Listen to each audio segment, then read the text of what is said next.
Hello friends, this is another bridge course class for the first year students. In our previous bridge course classes, we have studied some basic concepts of chemistry that is required for understanding organic chemistry. Today we shall study some more concepts required for organic chemistry.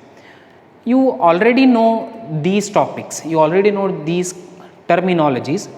You have studied them in your 8th, 9th and 10th syllabus, but still as a bit of revising and refreshing your memories, I'll tell you about them in brief.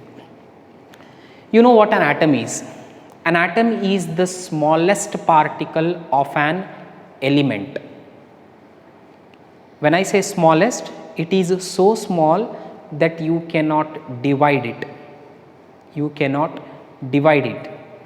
It cannot be seen with our naked eyes. So it is the smallest indivisible particle of an element. Then what is an element? The second part. An element is made up of atoms, similar kind of atoms. When many atoms combine, an atom is so small that you cannot see, it is so small that you cannot divide. When such atoms combine together, same kind of atoms combine together, then you will get an element. An element is made up of same kind of atoms. Then we have a molecule. When two different elements combine, when two different atoms combine, we say a molecule is formed. Understood? So if I write here C, C stands for carbon. So carbon is an element. It is made up of carbon atoms. ಇದರಲ್ಲಿ ಯಾರಿದ್ದಾರೆ? Carbon atoms ಇದ್ದಾರೆ. ಅದಕ್ಕೆ ಇದನ್ನು carbon element ಅಂತ ಕರಿತೀವಿ. Similarly we have oxygen. We have oxygen.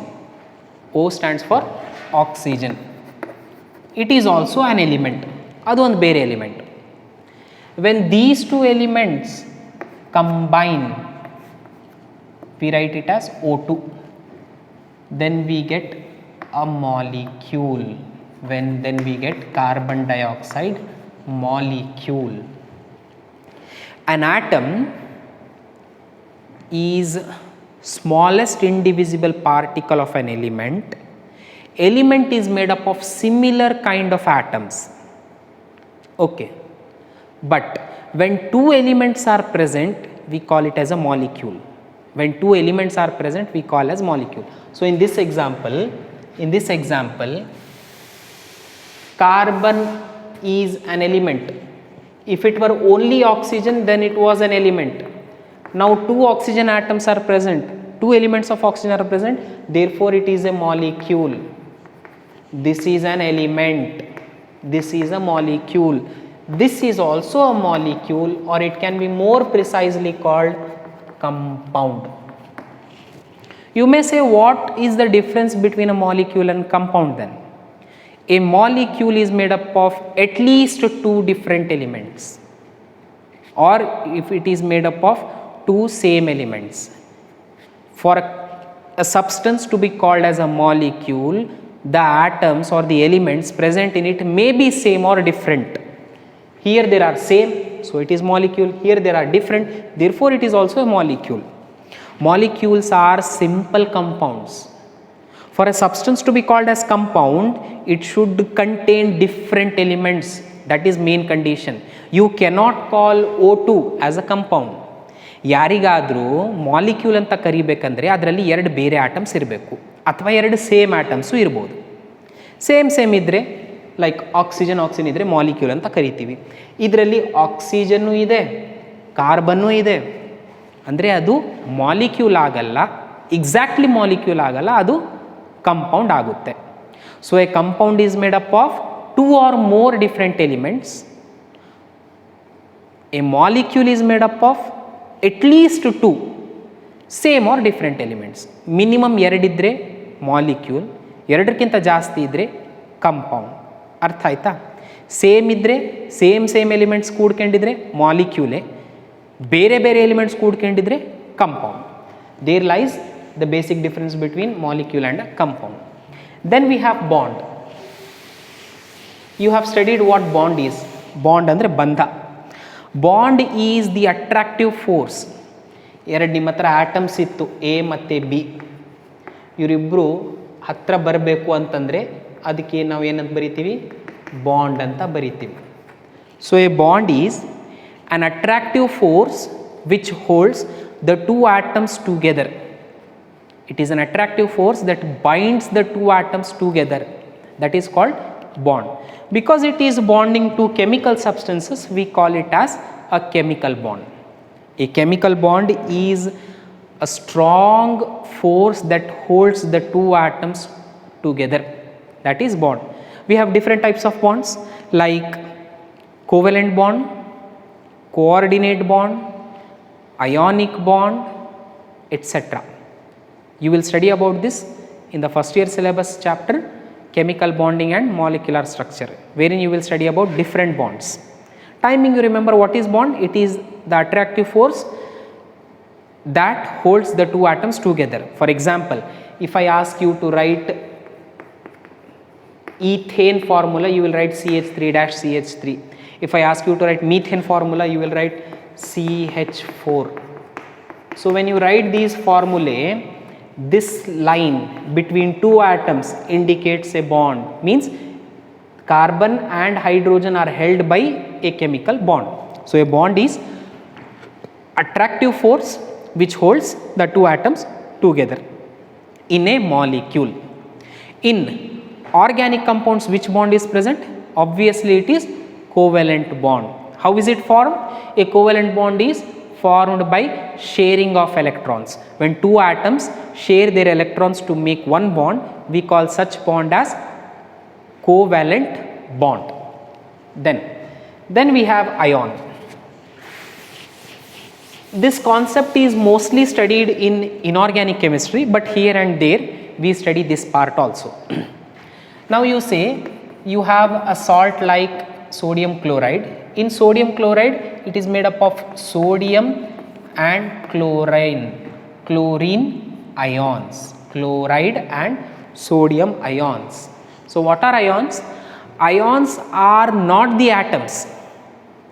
Atoms means this is sodium atom, this is chlorine atom. If they carry charges on them, either positive charge or negative charge, then we call them as ions.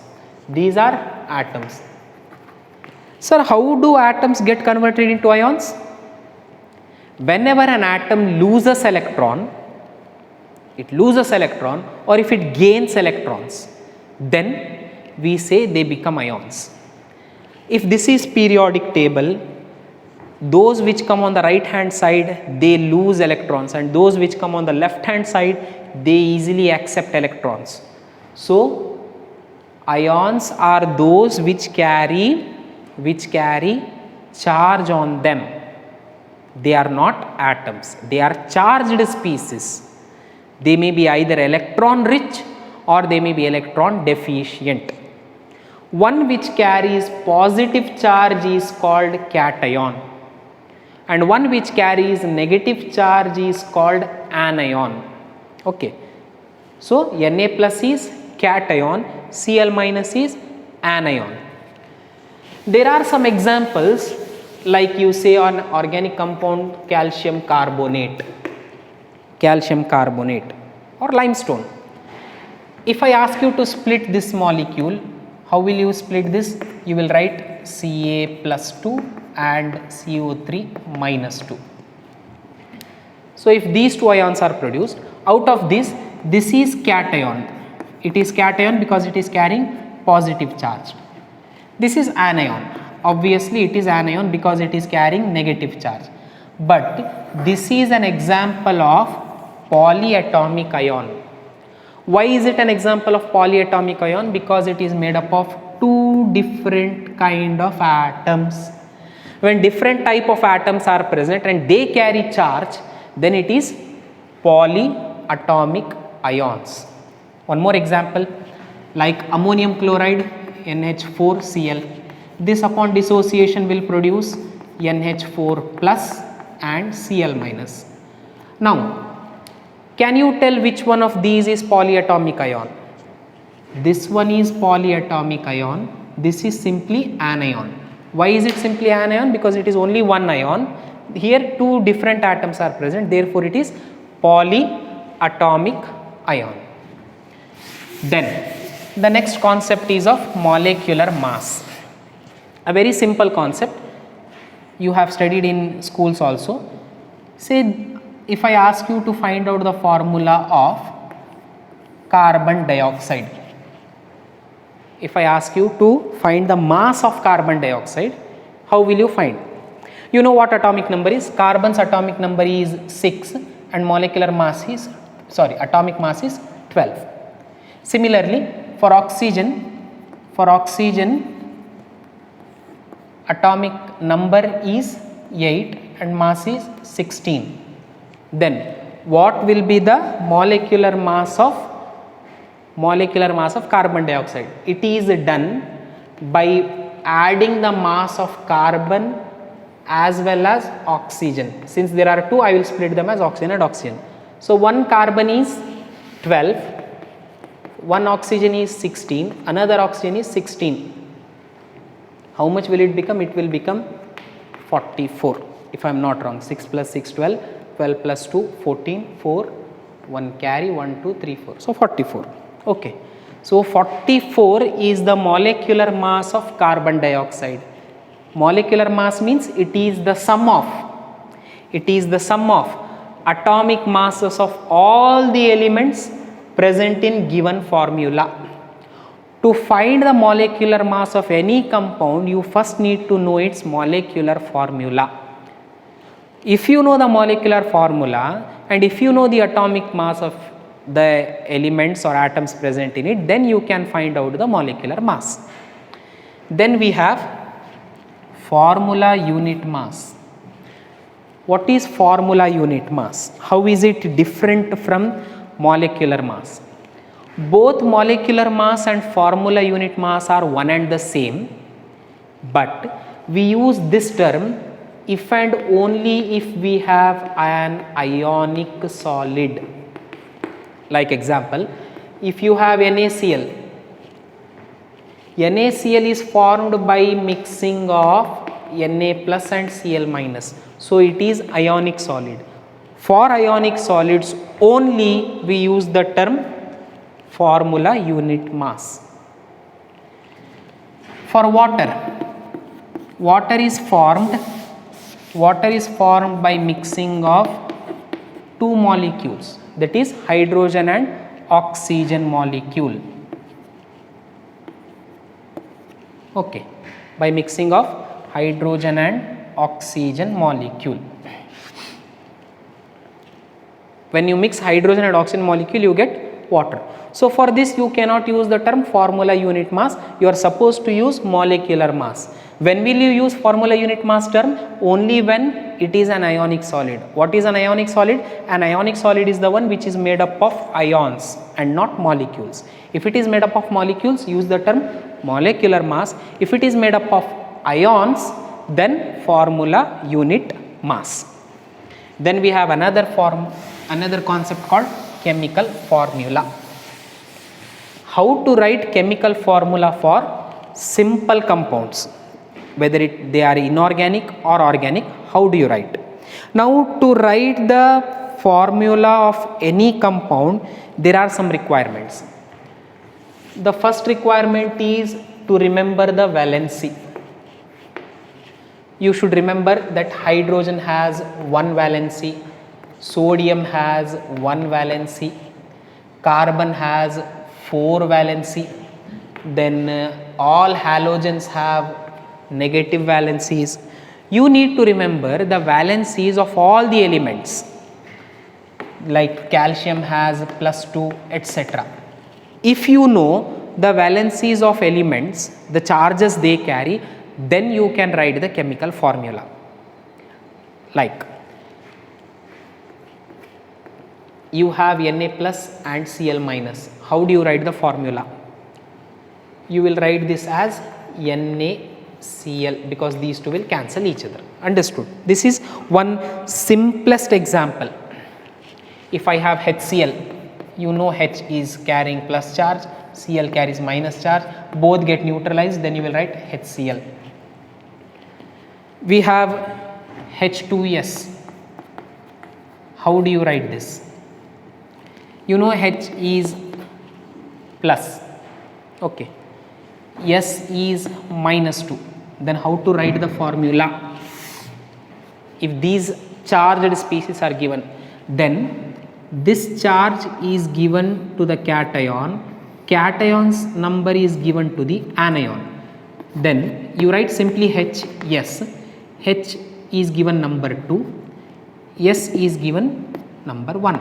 So whether you write 1 or if you do not write, it is fine.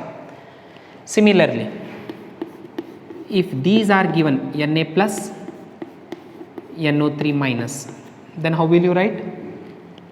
NaNO3, like Ca plus 2, CO3 minus 2.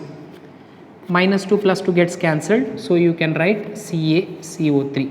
Some of them use this mind.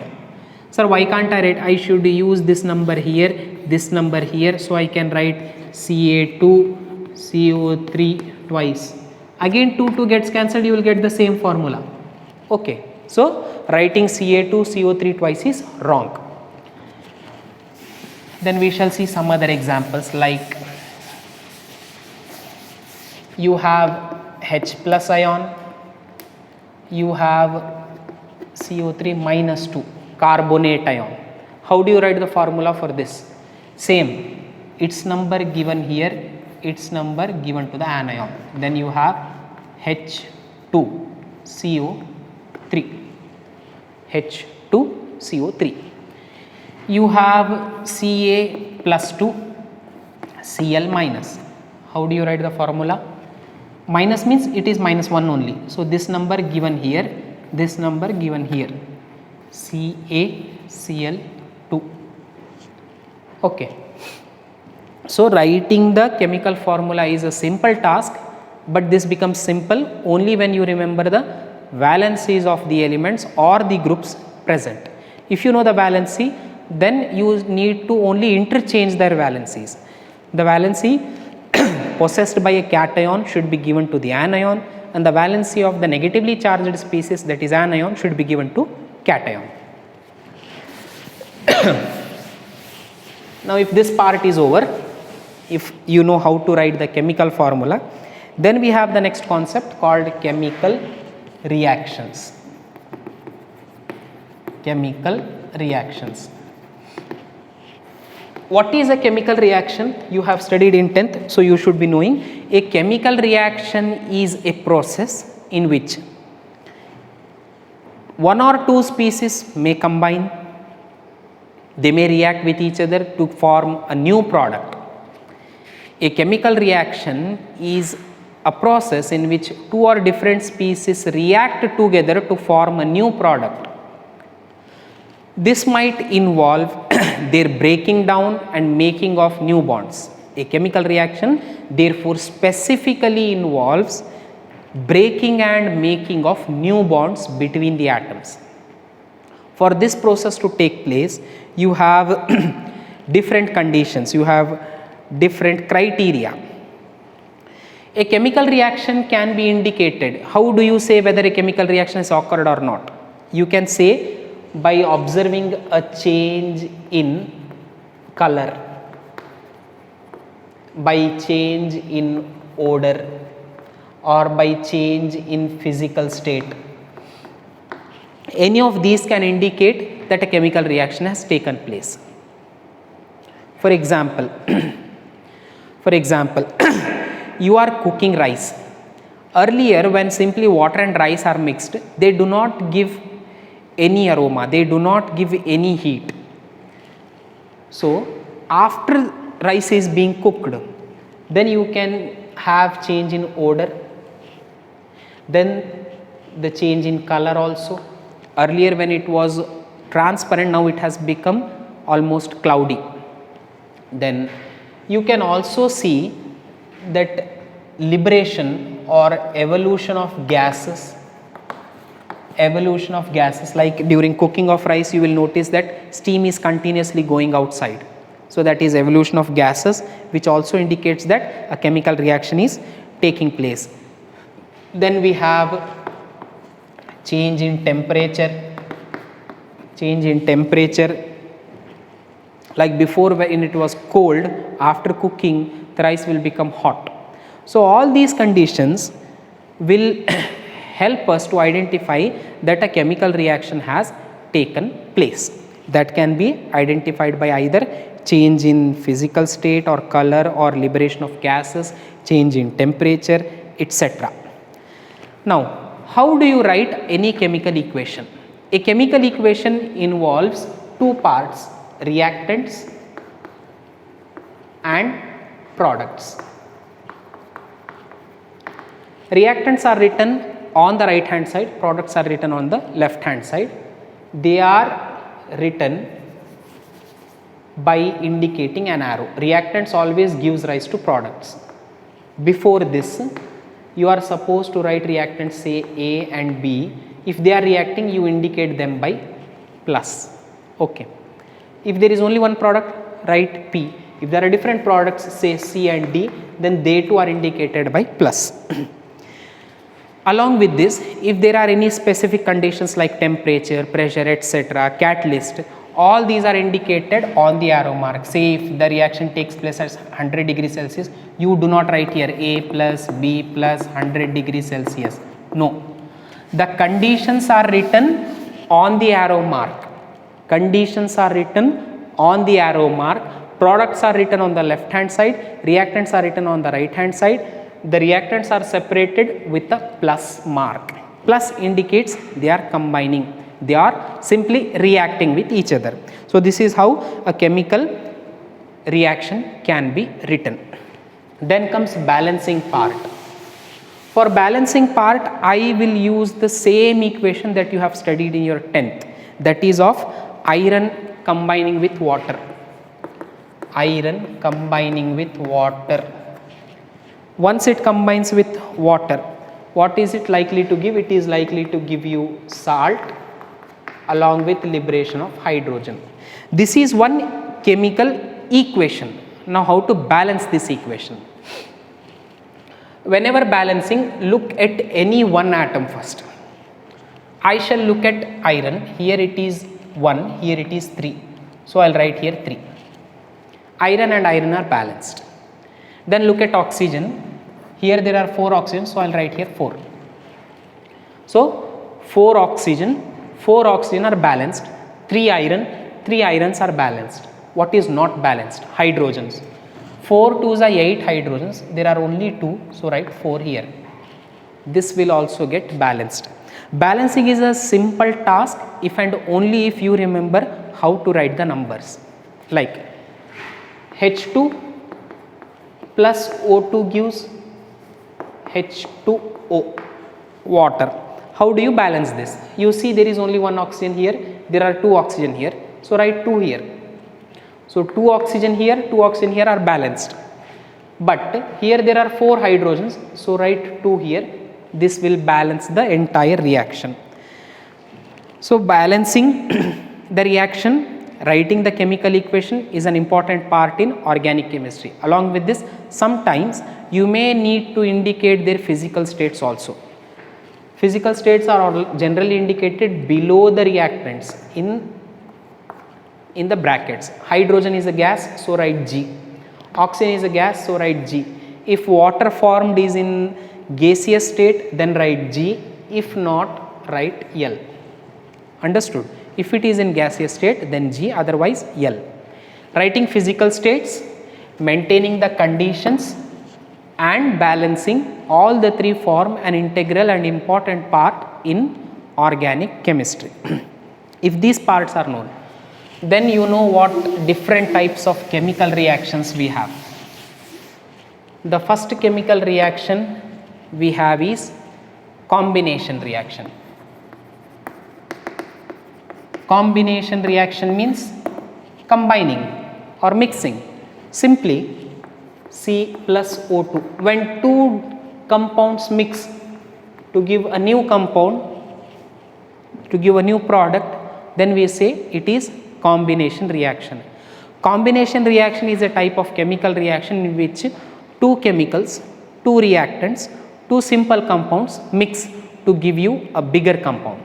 In simple words, two molecules, atom and a molecule, or two simple compounds mix to give a bigger compound. That reaction is called combination reaction. Then we have decomposition reaction. Decomposition reaction is the one in which a single reactant decomposes, breaks down to give simpler molecules. The reverse of decomposition is combination. The reverse of combination is decomposition, but that does not mean you will write the same definition for decomposition. So decomposition reaction means it is the reaction in which a bigger molecule breaks down to give you simpler, smaller molecules. That reaction is called decomposition reaction. Then we have displacement. I am choosing only those reactions that you have studied in your 10th. Okay. Displacement reactions. Displacing means replacing. Removing one reactant and placing some other reactant in its place. It is called displacement. Now for this, if iron is reacting with copper sulfate, in this metals are getting replaced, so copper gets replaced by iron. So FeSO4 plus copper. Displacement reactions are those in which one of the metal or one of the reactant gets displaced or replaced by some other more reactive element or some other more reactive metal. This is called displacement. Then we have double displacement.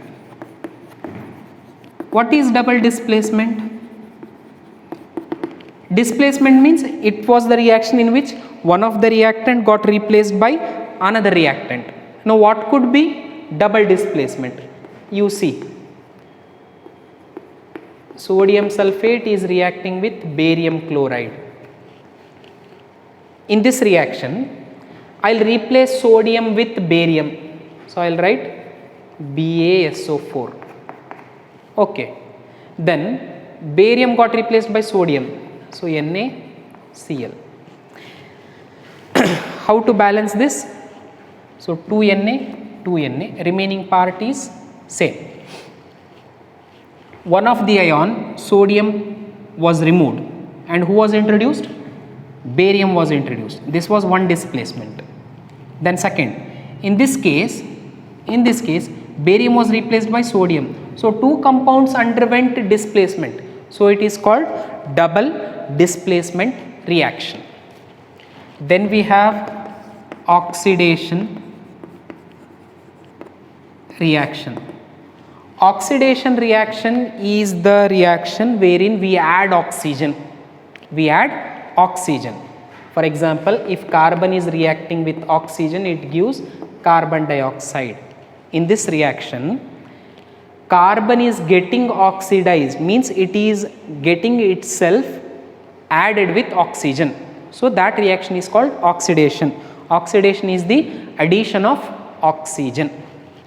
Then we have reduction. What could be reduction? Reduction refers to removal of oxygen. It refers to removal of oxygen. Like in this example, copper plus H2O. Now in this example, you see in one case oxygen got removed. Okay. In one case oxygen got removed. So we say reduction is loss of oxygen or removal of oxygen. We have 7th reaction, and it is redox reaction. A redox reaction is the one in which both oxidation and reduction takes place. Oxidation and reduction both take place simultaneously. That is called redox reaction. It is called redox reaction. I will take the same example as I have seen in reduction, that is copper oxide reacting with hydrogen to give metallic copper plus water. In this reaction, see, copper oxide became copper, means this is reduction. It is reduction because loss of oxygen took place. The other molecule H2 became water, means oxygen is getting added to it, so it is oxidation reaction. A process in which both oxidation as well as reduction take place simultaneously, then it is called redox reaction. In addition to these general reactions, we have some other reactions like combustion. Combustion reaction is an important reaction in organic chemistry. These were for general chemistry, but combustion reactions are important in organic chemistry. A combustion reaction is the one in which any element or a compound gets reacted in presence of oxygen, gets burnt up, gets combusted in presence of oxygen. For example, carbon burning in presence of oxygen to give you carbon dioxide. It is an example for combustion reaction. Then we have addition reactions.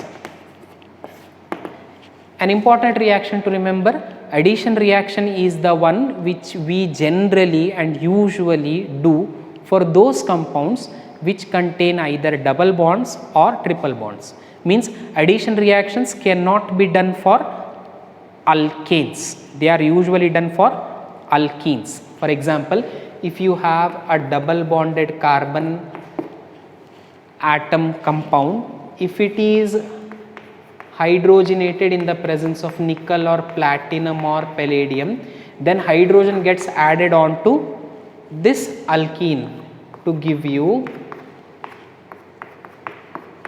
alkane as the product. So it is an addition reaction. In addition reactions, we add something. Now to add, either you need a double bonded compound or you need a triple bonded compound. Then lastly we have substitution reactions.